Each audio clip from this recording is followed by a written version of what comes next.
একটা মিডিয়া কর্তৃক একটা রাজনৈতিক মেরুকরণের চেষ্টার জন্য বিভিন্ন সময় আমাদের বক্তব্য কোর্টকে ভিন্নভাবে উপস্থাপন করা হচ্ছে। তো সেই জায়গা থেকে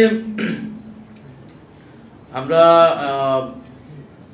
আশা করব যে আমরা রাজনৈতিক দলগুলোর সাথে গণমাধ্যমের যে সম্পর্ক, সেই সম্পর্ক আরো ইতিবাচক হবে এবং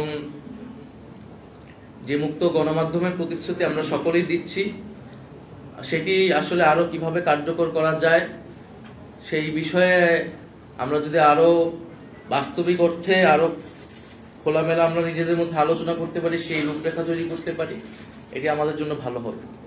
গণমাধ্যম সংস্কার কমিশন আসলে অনেক আগেই হয়েছে, আমি উপদেষ্টা থাকার সময় হয়েছিল এবং আমাদের যে সময়সীমা সেই সময় ছিল যে গণমাধ্যম সংস্কার কমিশনের সুপারিশগুলা দ্রুত আসবে এবং বাস্তবায়ন হবে, সেটি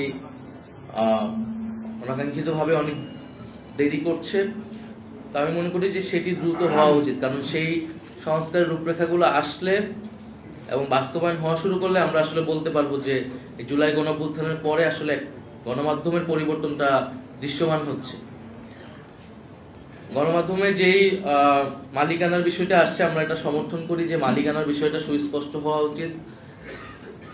কারণ বিভিন্ন কর্পোরেট মালিকানা কোনো একটি গোষ্ঠী বা বিভিন্ন কায়েমি স্বার্থে গণমাধ্যমকে ব্যবহার করার সুযোগ পায়, ফলে গণমাধ্যমগুলো জনগণের কথা না বলে বিশেষ রাজনৈতিক উদ্দেশ্য অনেক সময় ধারণ করে।